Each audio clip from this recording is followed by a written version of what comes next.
welcome to This Explainer. Okay, let's dive right into a completely universal experience. You know that stomach-dropping, oh no realization when you finally muster up the courage to check your banking app. You stare at the screen and your brain just completely short circuits, which immediately triggers the ultimate panicked question, where did all my money go? It's just a moment of pure, unadulterated panic. You start running through the mental math and it just doesn't add up. I mean, you didn't buy a brand new car. You certainly didn't book a luxury vacation. So how is it mathematically possible that your balance is this low?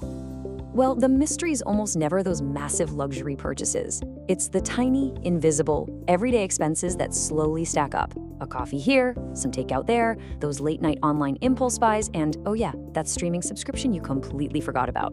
Individually, these purchases feel completely harmless, but collectively, they form this massive tidal wave, and suddenly, poof, your money is gone. So let's break down why this happens. Section 1, the brain's dopamine loop. Internal sabotage. See, overspending is rarely just a money problem.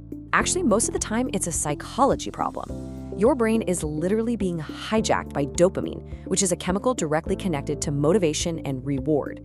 But here's the real catch. That dopamine hit starts way before you ever swipe your card. Just anticipating buying a new phone, just picturing how cool it'll be, floods your brain with dopamine. Actually making the purchase is just the final reward for that craving. And so we fall into this relentless, exhausting 5-step trap. Step 1, we want it. Step 2, we buy it. Step 3, we feel great, just totally bathed in dopamine. But then the reward fades.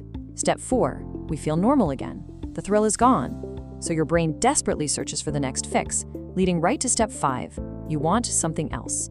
It's a non-stop treadmill of chasing fleeting moments of joy.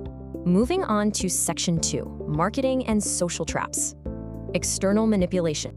Because let's be real, modern businesses understand your internal dopamine loop perfectly. I mean, just think about these phrases. Limited time, only 2 left, sale ends tonight. They're artificially manufacturing fake urgency. Your logical brain just shuts down and it's completely replaced by this intense fear of missing out. They're weaponizing your own psychology to push you into buying things right this second, even when you never actually needed the product in the first place. And then there's social comparison. You're just casually scrolling online, right? You see someone's new car or their amazing luxury apartment, and suddenly you're thinking, maybe I should have that too. Your brain internalizes this message that instantly sparks envy. Social media has effectively turned into a 24-hour non-stop shopping trigger, constantly whispering in your ear that what you currently have just isn't quite enough. Which brings us to section 3, the emotional escape, spending to soothe.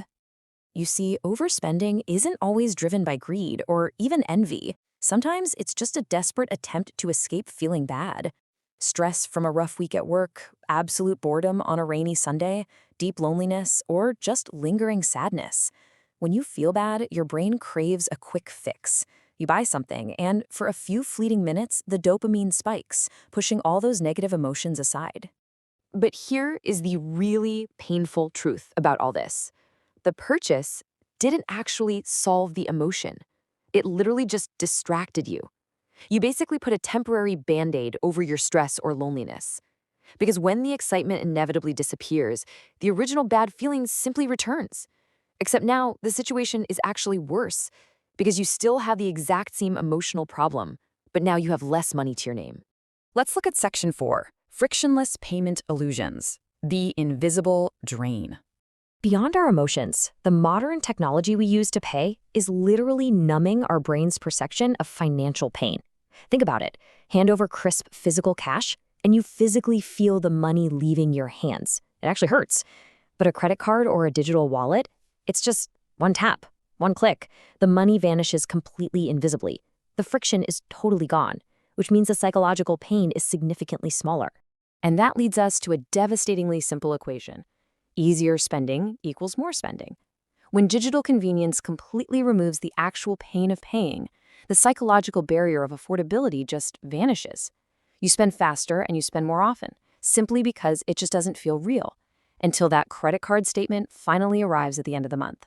So how do we fix this? Section 5, taking back control, the 24-hour pause. So if the entire system is basically rigged against us, how do we fight back? Well, you don't need some complex financial spreadsheet. You really just need time. Introducing the 24-hour pause. Before buying anything, force yourself to just walk away for a strict 24 hours.